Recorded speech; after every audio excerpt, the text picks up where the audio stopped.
Hello दोस्तों, आप सभी का स्वागत है मेरा यूट्यूब चैनल सुबह स्टडी पे। तो चलिए शुरू करते हैं आज के क्लास। आज हम लोग पढ़ेंगे जो लुसेंट का ऑब्जेक्टिव पढ़ रहे हैं उसका अगला पार्ट। तो चलिए शुरू करते हैं। पहला क्वेश्चन हो जाएगा, चाणक्य का अन्य नाम क्या था? चाणक्य के अन्य नाम हो जाएगा विष्णुगुप्त। दूसरा है, निम्नांकित में से किसकी तुलना मैकियावेली के प्रिंस से की जाती है? तो ये तुलना की जाती है कौटिल्य का अर्थशास्त्र का। ऑप्शन हो जाएगा बी। आगे बढ़ेंगे, अगला क्वेश्चन है, वह शासक कौन था जिसने राज्य सिंहासन पर बैठने के लिए अपने बड़े भाई सुसीम की हत्या की थी? तो ये शासक थे अशोक। 4 नंबर हो जाएगा, निम्नलिखित में सम्राट अशोक की वह पत्नी कौन थी जिसने उसको प्रभावित किया था? तो उस पत्नी के नाम हो जाएगा कारुवाकी। ऑप्शन हो जाएगा डी। अशोक ने अपने सभी अभिलेखों में एकरूपता से किस प्रकृत का प्रयोग किया था? तो ये हो जाएगा किस प्रकृत अर्धमगधी का। ऑप्शन हो जाएगा ए। आगे बढ़ेंगे, बिंदुसार ने विद्रोहियों को कुचलने के लिए अशोक को कहाँ भेजा था? तो अशोक को कहाँ पे विदा किए थे? तो ये विदा किए थे तक्षशिला में। आगे बढ़ेंगे, अगला क्वेश्चन है, अगला हो जाएगा, निम्नलिखित में से वह व्यक्ति कौन है जिसका नाम देवान प्रियदर्शी भी था? तो देवान प्रियदर्शी हो जाएगा मौर्य सम्राट अशोक का नाम। निम्नलिखित में से प्राचीनतम राजवंश कौन सा है? तो प्राचीनतम राजवंश हो जाएगा मौर्य वंश। कौटिल्य या चाणक्य किसका प्रधानमंत्री था? तो ये चंद्रगुप्त मौर्य के प्रधानमंत्री था। आगे बढ़ते हैं, अगला हो जाएगा, कलिंग विजय के उपरांत अशोक महान ने निम्नलिखित किस धर्म को अंगीकार कर लिया था? तो कलिंग विजय के बाद अशोक ने बौद्ध धर्म अपना लिया था। चंद्रगुप्त के शासन विस्तार में किसने मुख्य रूप से मदद की थी? तो ये किए थे चाणक्य। सांची किस कला व मूर्ति कला का निरूपण करता है? तो ये करता है बौद्ध कला का। आगे बढ़ेंगे, अगला क्वेश्चन हो जाएगा, अगला क्वेश्चन है, प्राचीन भारत का वह प्रसिद्ध शासक जिसने अपने जीवन के अंतिम दिनों में जैन धर्म अपनाया था? तो ये थे चंद्रगुप्त मौर्य। मौर्य साम्राज्य की स्थापना किसने की? तो मौर्य साम्राज्य की स्थापना किए थे चंद्रगुप्त मौर्य। मौर्य साम्राज्य में प्रचलित मुद्रा का नाम क्या था? तो मौर्य साम्राज्य में प्रचलित मुद्रा का नाम हो जाएगा पर्ण। निम्नांकित में से कौन मौर्य वंश का शासक नहीं है? तो इसमें से मौर्य वंश के शासक नहीं है अजातशत्रु, ये हर्यक वंश के थे। आगे हो जाएगा, निम्नलिखित में से अशोक का उत्तराधिकारी कौन था? अशोक के उत्तराधिकारी कहेगा तो ये हो जाएंगे कुणाल। मुद्रा राक्षस का लेखक निम्न में से कौन है? तो मुद्रा राक्षस के लेखक हो जाएंगे विशाखदत्त। आगे बढ़ते हैं, अगला क्वेश्चन हो जाएगा, विशाखदत्त के प्राचीन भारतीय नाटक मुद्रा राक्षस की विषय वस्तु क्या है? तो इनका विषय वस्तु हो जाएगा चंद्रगुप्त मौर्य के समय में राज दरबार की दुर्भी संधियों के बारे में इसमें उल्लेख किया गया है। ऑप्शन हो जाएगा डी। मालवा, गुजरात एवं महाराष्ट्र किस शासक ने पहली बार जीते? तो ये जीते थे चंद्रगुप्त मौर्य। किसने सहिष्णुता, उदारता और करुणा के त्रिविध आधार पर राजवंश की स्थापना की? तो ये किए थे अशोक। आगे बढ़ेंगे, आगे हो जाएगा, निम्नलिखित किस शहर में अशोक के शिलालेख नहीं है? तो कहाँ पे अशोक के शिलालेख नहीं है? तो पाटलिपुत्र में नहीं है। अर्थशास्त्र का लेखक समकालीन था। अर्थशास्त्र के लेखक जो थे समकालीन थे चंद्रगुप्त मौर्य के। नंद वंश के पश्चात मगध पर किस राजवंश ने शासन किया? तो नंद वंश के अंतिम शासक घानानंद को हरा के नंद कहा कि मगध पर किसने शासन किया था? तो मौर्य वंश। आगे बढ़ेंगे, आगे हो जाएगा, मौर्य काल में शिक्षा का सर्वाधिक प्रसिद्ध केंद्र था? तो मौर्य काल में था तक्षशिला। मेगास्थनीज की पुस्तक का नाम क्या है? तो मेगास्थनीज के पुस्तक के नाम हो जाएगा इंडिका। जिसके ग्रंथ में चंद्रगुप्त मौर्य का विशिष्ट रूप से वर्णन हुआ है वह हैं तो हो जाएंगे विशाखदत्त। आगे बढ़ेंगे, वह स्रोत जिसमें पाटलिपुत्र के प्रशासन का वर्णन उपलब्ध है वह कौन सा है? यह हो जाएगा इंडिका, जो कि मेगास्थनीज द्वारा लिखा गया है। अशोक के शिलालेख में प्रयुक्त भाषा क्या है? तो अशोक के शिलालेख में प्रयुक्त भाषा कहेगा तो प्राकृति हो जाएगा, लिपि हो जाएगा ब्राह्मणी। आगे देखेंगे, अगला है निम्नलिखित में किस मौर्य राजा ने दक्कन की विजय प्राप्त की थी?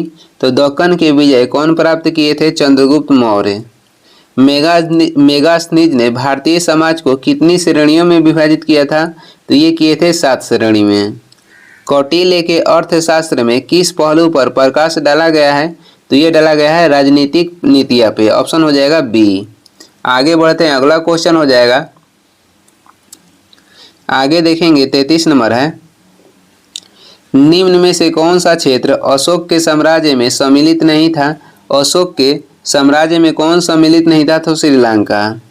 पाटलिपुत्र को किस शासक ने सर्वप्रथम अपनी राजधानी बनाई?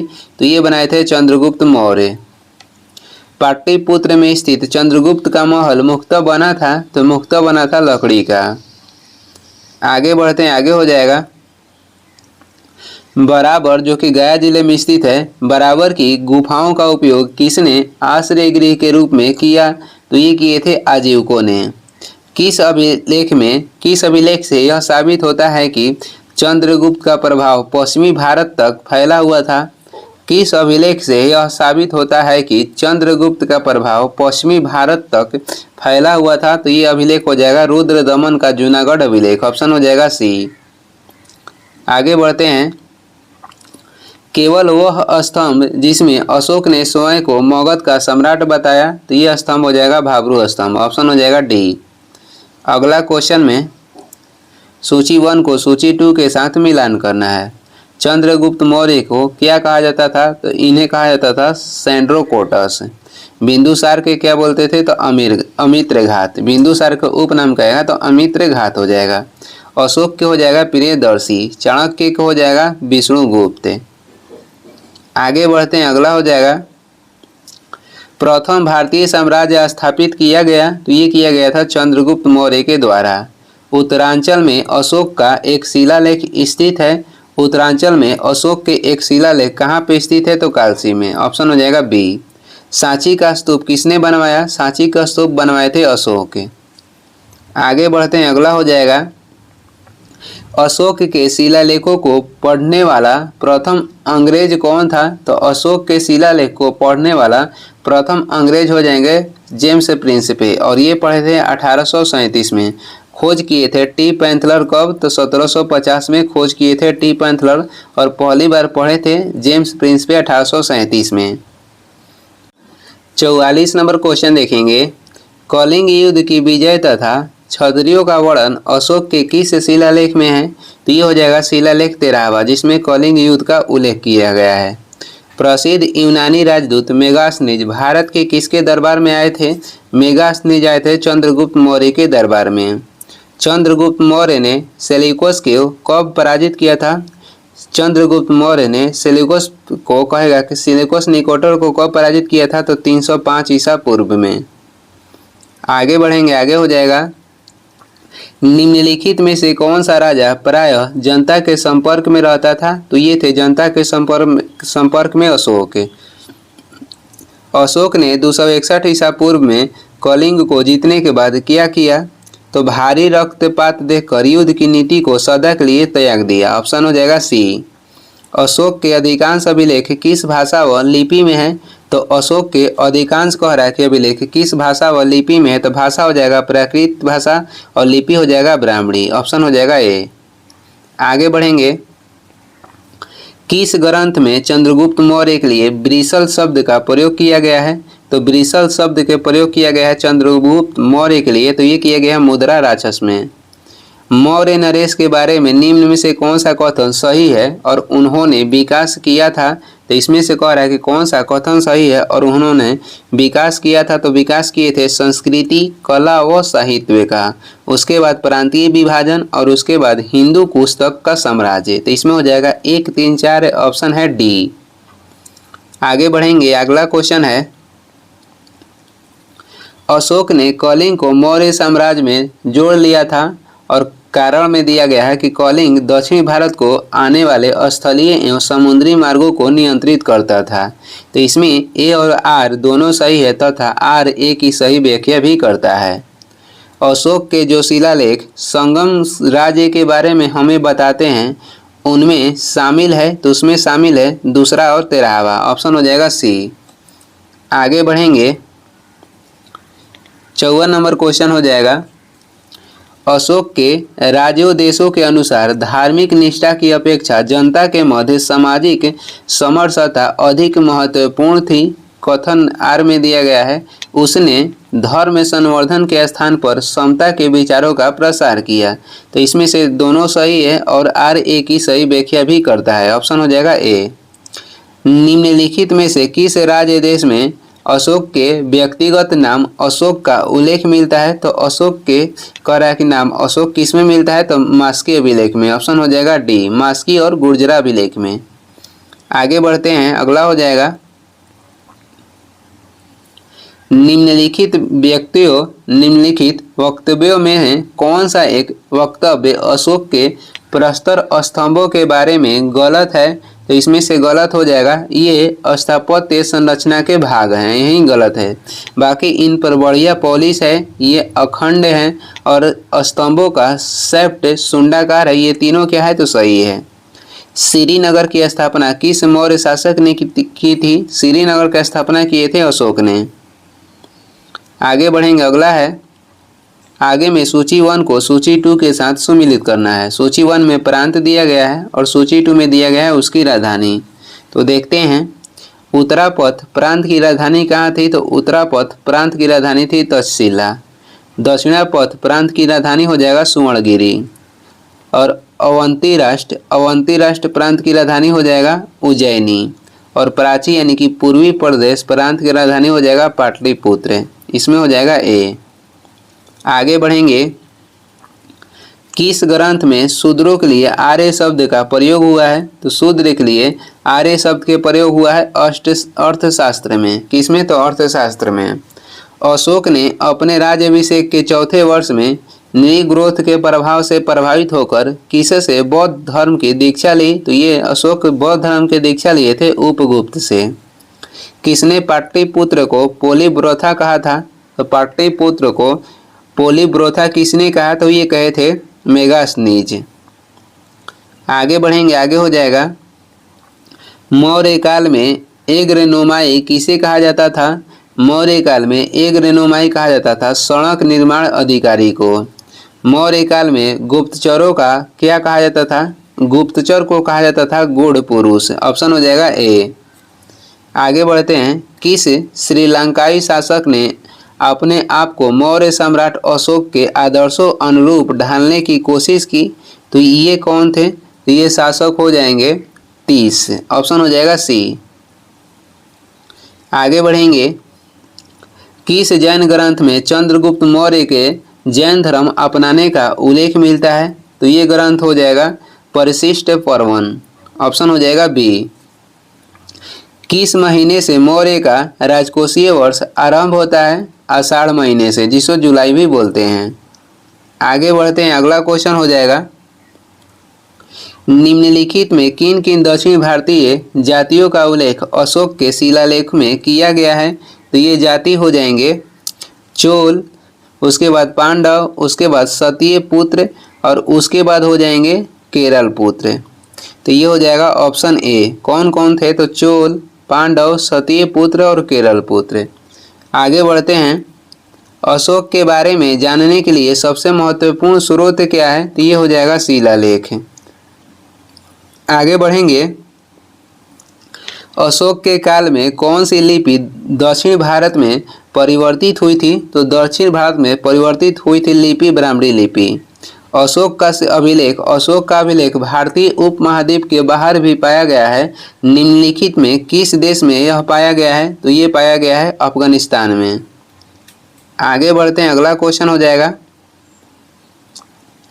अगला क्वेश्चन है, अत्यंत पॉलिश किए गए एकाश्म अशोक स्तंभ जिस पांडुरंजित बालू काश्म के एकल टुकड़ों में तछित किए गए उसे साधारणतः कहाँ की खदाने से निकाला गया?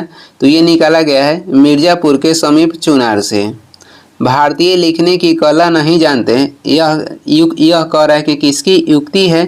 तो भारतीय लिखने की कला नहीं जानते, ये किसने कहा था? तो मेगास्थनीज ने कहा था। आगे बढ़ते हैं, अगला हो जाएगा, किस मौर्य सम्राट ने एक विदेशी राजा सीरिया के एंटियोकस से अंजीर, शराब और दार्शनिक को भारत भेजने का आग्रह किया था? तो ये राजा हो जाएंगे बिंदुसार।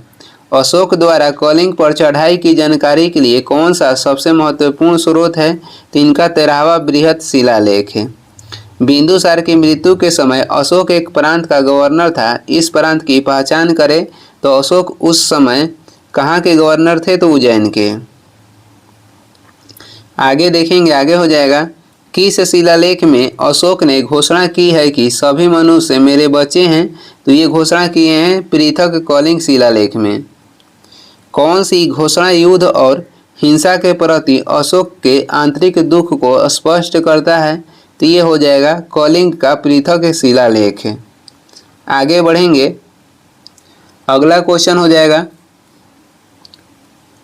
78 नंबर है, किस शिलालेख में अशोक की यह घोषणा अंकित है कि किसी भी समय चाहे मैं खाता रहूं या रानी के साथ विश्राम करता रहूं या मैं अपने अंतःशाला में रहूं, मैं जहां भी रहूं मेरे महामात्य मुझे सार्वजनिक कार्य के लिए संपर्क कर सकते हैं? तो इसका उल्लेख किया गया है 6ठे शिलालेख में। निम्नलिखित में कौन अवरोही क्रम में मौर्य प्रशासन के अधिकारियों का नाम बताता है? तो अवरोही क्रम में मौर्य प्रशासन के कह रहा है कि अधिकारियों का नाम बताता है। तो ये हो जाएगा प्रादेशिक, राजुक और युक्तक।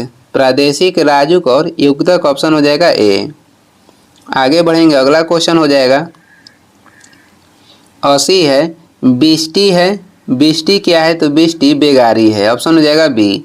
मौर्य काल में सीता से तात्पर्य है, तो मौर्य काल में सीता से तात्पर्य हो जाएगा राजकीय भूमि से प्राप्त आय। निम्नलिखित में मौर्य कला का सबसे अच्छा नमूना कौन सा है? ये हो जाएगा स्तंभ। आगे बढ़ते हैं, अगला क्वेश्चन है, कहाँ से प्राप्त अभिलेखों से मौर्य काल में अकाल, सूखा जैसे देवी प्रकोप के समय राज्य द्वारा राहत कार्य किए जाने का विवरण मिलता है? तो ये विवरण मिलता है महास्थान, बांग्लादेश, सोहगौरा, उत्तर प्रदेश से। अशोक ने श्रीलंका में बौद्ध धर्म का प्रचार हेतु किसे भेजा था? तो पुत्र महेंद्र और पुत्री संघमित्रा को, ऑप्शन हो जाएगा सी, जिसमें ए और बी दोनों दिया है। आगे बढ़ेंगे, अशोक के मनसेहरा जो अभिलेख है पाकिस्तान से प्राप्त हुआ है। ये शाहबाजगढ़ी अभिलेख ये भी पाकिस्तान से प्राप्त हुआ है। बृहत शिलालेखों में किस लिपि का प्रयोग किया गया है? तो अशोक के मनसेहरा अभिलेख और शाहबाजगढ़ी अभिलेख में किस लिपि का प्रयोग हुआ है? तो खरोष्टी लिपि का। 86 हो जाएगा, कहाँ से अशोक के द्विभाषा यानी कि ग्रीक और अरमाइक अभिलेखों प्राप्त हुआ है? कह रहा है कि कहाँ से अशोक के दो भाषा में लिखा गया अभिलेख प्राप्त हुआ है जो कि ग्रीक और अरमाइक में है। तो ये प्राप्त हुआ है कहाँ से? तो सारेकुना कंधार से, ऑप्शन हो जाएगा ए। कौटिल्य द्वारा रचित अर्थशास्त्र कितने अधिकरणों में विभाजित है? तो ये कौटिल्य के अर्थशास्त्र विभाजित है 15 अधिकरणों में। आगे बढ़ेंगे, अर्थशास्त्र में उल्लेखित सप्तांग में शामिल थे। अर्थशास्त्र में उल्लेखित सप्तांग में शामिल थे, ये हो जाएंगे राजा, क्षेत्र, प्रशासन और कोष। राजा, क्षेत्र, प्रशासन और कोष। 89 हो जाएगा, अशोक का समकालीन तुरमय कहाँ का राजा था? तो अशोक के समकालीन तुरमय ये मिस्र के राजा थे। और ये इस वीडियो के लास्ट क्वेश्चन है। वीडियो को लास्ट तक देखने के लिए धन्यवाद। वीडियो पसंद आ रहा है तो लाइक कर दें, चैनल पर नए हैं तो सब्सक्राइब भी कर दें। कुछ सुझाव एवं सलाह देना है तो कमेंट करके ज़रूर बताएं। Thank you.